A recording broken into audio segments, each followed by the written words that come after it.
السلام علیکم ورحمت الله. ګرانو لیدونکو، زه حضرت رحمان ستاسو د ریاضي مضمون ښوونکی یم. نن موږ راځو یو نوی عنوان شروع کوو چې عبارت ده له احصایې څخه.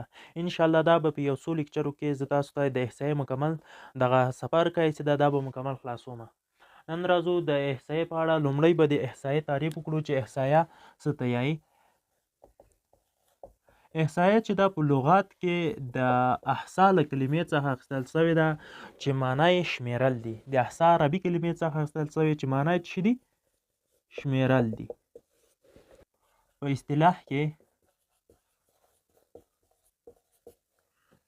د ارقامو هر هغې مجموعې ته ویل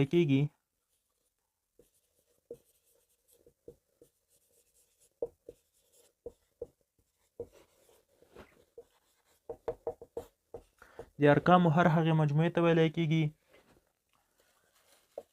چې د انسانانو، چاپیریال،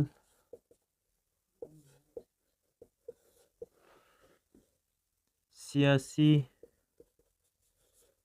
او اقتصادي فعالیتونو د ښکارندویي په اړه. احصایه ګورئ په لغات کې د احصا عربي کلمې ته اخیستل شوې چې معنی یې شول شمیرل ول، او په اصطلاح کې د ارقامو هر هغې مجموعې ته ویلی کېږي چې د انسانانو، چاپیریال، سیاسي او اقتصادي فعالیتونو د ښکارندویي په اړه. او د احصایې موضوع چې ده، د احصایې موضوع چې ده ډیټا ده. ډیټا چې ده دغه راټول شوي معلوماتو ته چې ویلی کېږي هغه ویلی کېږي ډیټا ویلی کېږي. راټول شوي معلوماتو ته ډیټا ویلی کېږي او په دوو برخو باندې ویشل شوی دی. یو خامه ډیټا ده، یو ثانوي ډیټا ده. خامه ډیټا هغه ډیټا ته ویلی کېږي چې کوم عملیه نه یې په اجرا شوې، او ثانوي ډیټا هغه ډیټا ته ویلی کېږي چې د خامې ډیټا څخه وروسته څنګه ده موږ ته لاسته راځي. فرض مثال خامه ډیټا څنګه؟ یو نفر د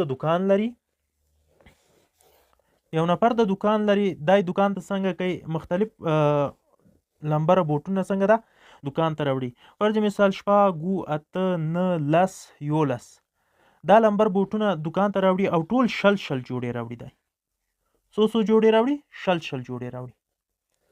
دا اوس خامه ډیټا ده. خو د یو څه وخت وروسته دغه بوټونه خرڅوي. فرض مثال د 10 جوړو بوټونو کې د 11 جوړه پاتې دي، او د 9 لمبر بوټونه چې دي په 10 جوړو کې په هغه کې فرض مثال 15 پاتې، او د دغه چې دي فرض مثال 3 جوړه پاتې دي. د 9 لمبره چې دي 10، همدغسې د 10 لمبره چې دي 19 جوړه پاتې دي، او 10 لمبره فرض مثال هېڅ هرڅوي نه دي.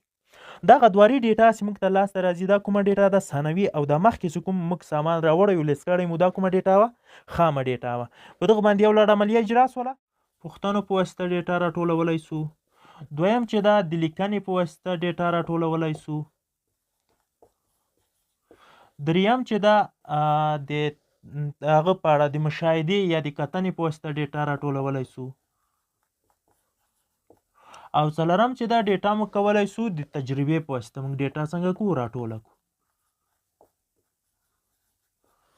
ګورئ پوښتنو په واسطه موږ ډیټا داسې ټولولی سو چې په شفاهي ډول څنګه کولی سو؟ د یو نفر یا د شخص یا چیرته ځو شفاهي ډول پوښتنې کوو، ډیټا راټولو. د لیکنې په واسطه ډیټا داسې ټولېږي موږ په هغه یو کاغذ کې لیکو. فرض مثال دغه لوی دوکانونه سټورونه چې دي کله چې یو نفر سودا وکړي هغه ته بیل ورکوي، دا لیکنې په واسطه سو. یا کله چې موږ معلمین دغه نمرې نتایج او شوکې ته رسوي، د دې پرچو څخه نمرې چې کله هغه ته شوکې تاړو دا د لیکنې په واسطه ډیټا سوه. کتنې په واسطه ډیټا هم ټولېږي. دغه د ډیټا د ټولولو یو ډیره معتبره طریقه هم دی کتنې په واسطه. فرض مثال کله چې موږ شوکې اسناد او شیان چمتو کو، کله چې وړو سرمعلم ته، مدیر ته، همدغسې وزارت ته رسیږي، هغه بیا دی چې کوي څوک په الف ګروپ، څوک بی ګروپ، څوک ناکام، څوک کامیاب راغلی دي، کتنې په واسطه ډیټا ټولوي.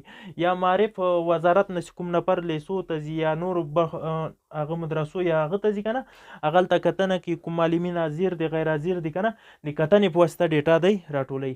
او بل د تجربې په واسطه ډیټا. د تجربې په واسطه ډیټا راټولول چې دي عموما په لابراتوارونو کې استفاده تر کوو، هم ټولنیز ژوند کې هم استفاده تر کولی سو چې موږ یو تجربه سرته ورسو او ډیټا مو لاسته راسي. دا د احصایې چې شوه موضوع. دریم راځو د احصایې چې شي یایو غرض یایو. د احصایې غرض څه ته دی؟ عموما له تعریف او له موضوع څخه امرې چې احصایه چیرته استعمالیږي.